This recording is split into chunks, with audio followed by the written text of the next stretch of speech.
Hey guys, and welcome back to my channel. Today's video I am sharing 5 dinner ideas with you guys, including a really yummy peach cobbler that I mentioned in a previous grocery haul that you guys requested that I share. So that's going to be in here too. I hope you guys enjoyed the video, and let's go ahead and get started. For meal number 1, I am going to share a really yummy chicken noodle soup recipe that is actually my aunt's recipe. I've shared this recipe before on my channel, but for those of you who are new, may have missed it. This soup is seriously the best, and it's the only way I will make chicken noodle soup.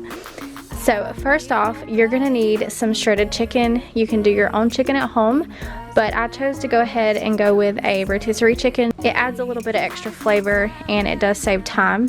And then you're gonna need 3 cartons of chicken broth. Unless you want your soup to be less soupy and more thick, you can get away with 2 cartons. I'm also using 2 cans cream of celery, and I was supposed to be using 2 cans cream of chicken, but I only had 1, so that's what I'm using. But honestly, I couldn't tell the difference without it. And then you're gonna need some pasta of your choice. I always go with the bow tie, and then some salt and pepper to taste. So I chose to do this in my pressure cooker, but you don't need a pressure cooker to make this. You could very easily do this on the stovetop or even a crock pot. You would just need to adjust your cooking times, but I'm gonna go ahead and throw everything into my pressure cooker. And like I said, if you were doing this on the stovetop, you would follow all of the same instructions. You would just need a longer simmer time. Making me say, but let's talk. Are you at the avenue?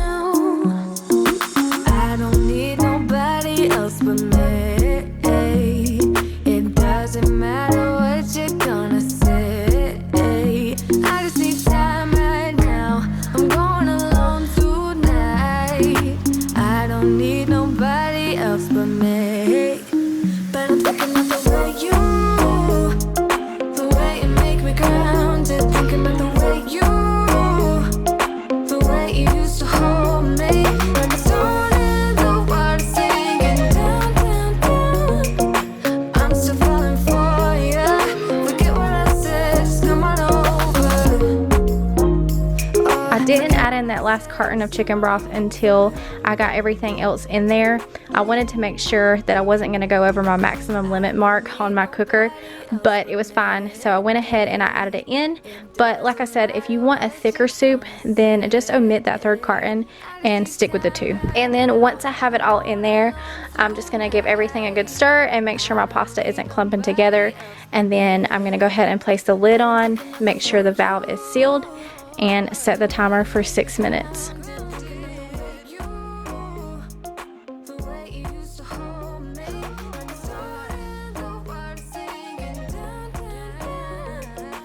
Once my timer went off, I did a quick release, and that was that.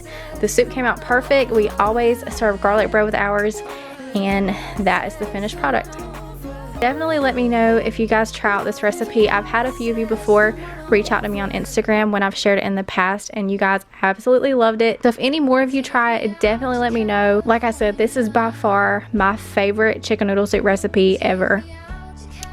Meal number 2, I'm going to make homemade manwiches, also known as sloppy joes. We're going to be making the manwich sauce from things that you probably already have in your fridge and your pantry. It's so much better than the sauce from the can. So I'm starting off by browning 1 pound of ground beef. I'm cooking mine from frozen because I forgot to thaw it sooner, so that's why it's all stuck together like that. For some extra flavor, I'm going to throw in some minced onion, not measuring, just eyeballing. I would say probably a tablespoon or 2. And I'm going to let those simmer with the meat while it browns. And this is where I would normally drain my meat, but I'm using the 90-10, so there's no fat to drain off. Once the meat was browned, I poured 1 cup of ketchup.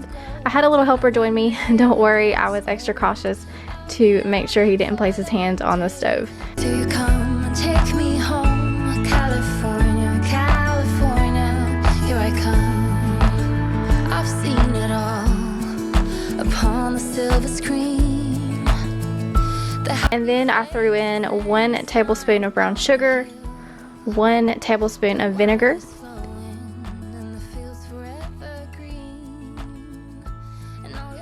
2 tablespoons of mustard, so I'll be coming real soon.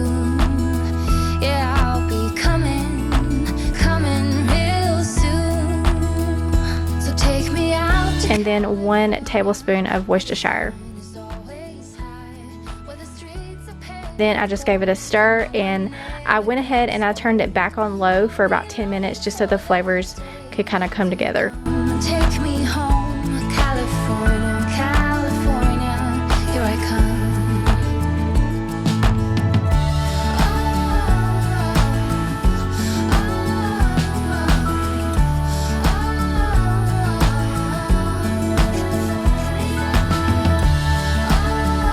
Okay, and then for a quick and easy side, I just made some potato wedges in the air fryer. I'm using russet potatoes, and I'm gonna leave the skin on. You can peel yours if you want to. These always come out so good in the air fryer, but if you don't have an air fryer, you could very easily just do them in the oven. The air fryer is just much faster, and it prevents heating up the oven on those crazy hot days. Where the sun is always high, where the streets are paved with gold, and no one ever gets old. I'll be longing for that day. I'm gonna go ahead and coat them with a little bit of olive oil, some salt and pepper, and then I also threw in a little bit of the 21 seasoning salute from Trader Joe's, and I just gave them a good toss to get them coated really well.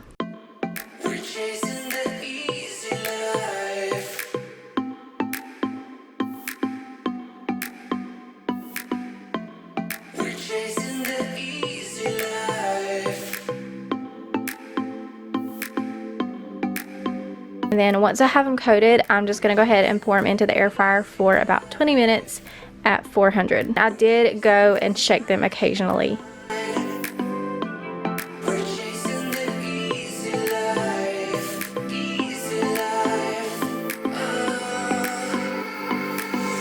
And this is the end result. We just sliced up a cucumber to have on the side with some homemade ranch drizzled on top, and that is meal number 2.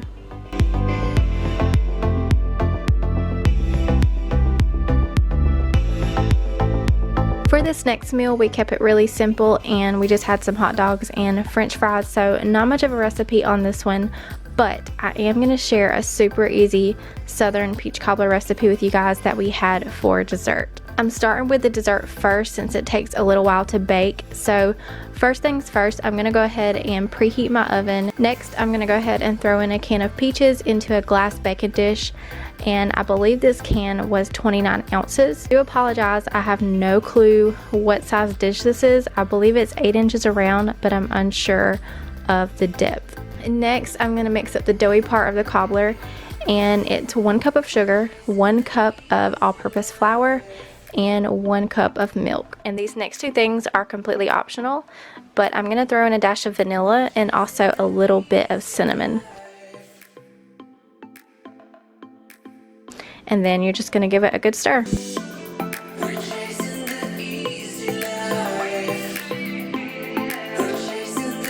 Once I have it all mixed, I'm just going to pour it over the peaches and bake it on 350 for about 45 minutes to an hour. I set my timer for 30 minutes thinking that would be plenty of time, but I actually had to extend the time, so total baking time is close to an hour until it's golden brown on top.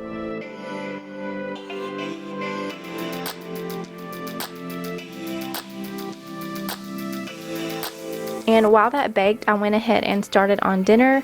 I'm just throwing in a couple packs of hot dogs and french fries into the air fryer for a few minutes, and that's all there was to dinner. I did have to remove the hot dogs before the fries just because they were cooking a lot faster.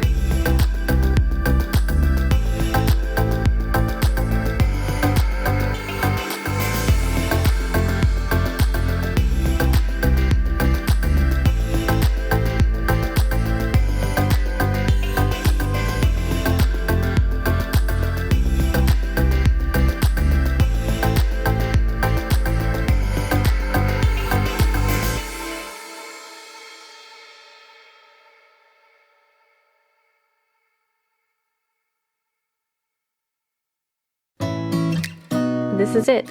I just had some mustard on mine, and then we also had some grapes on the side.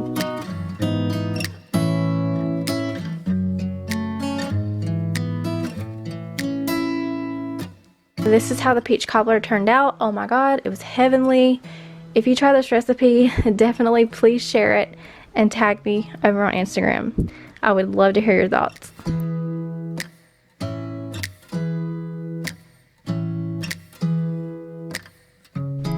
This next recipe is a brown sugar Italian chicken. This one is definitely one of our favorites, and it's so easy to do.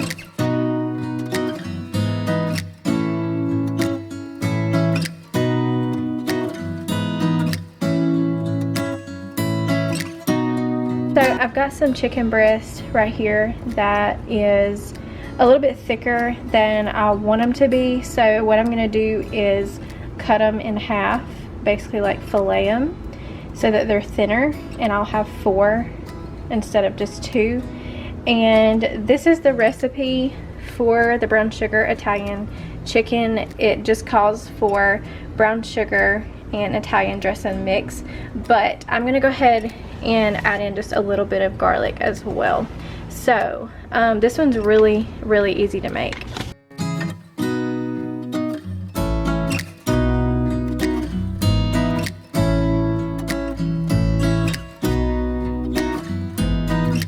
In a mixing bowl, I'm just pouring in a 1/2 cup of brown sugar, 1 packet of Italian dressing mix, and 1 teaspoon of minced garlic.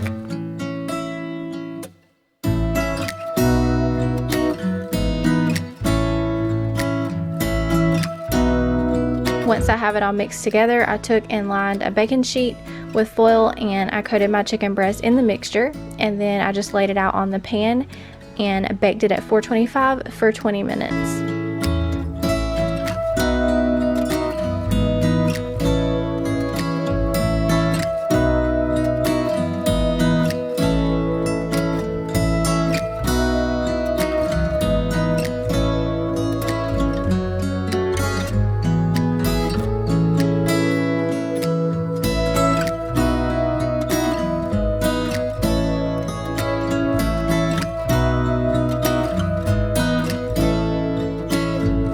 Then on the side, I made up a pack of this Mahatma yellow rice and called it dinner.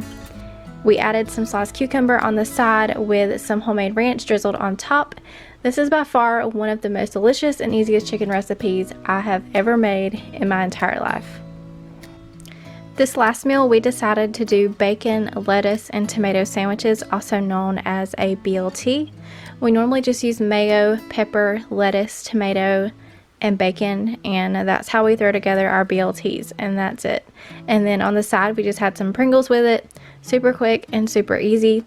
I hope you all enjoyed this video. Don't forget to leave it a thumbs up if you did, and also I would love for you to stick around and subscribe if you're new to my channel. I hope you all have a great day, and I will see you in the next video. Bye.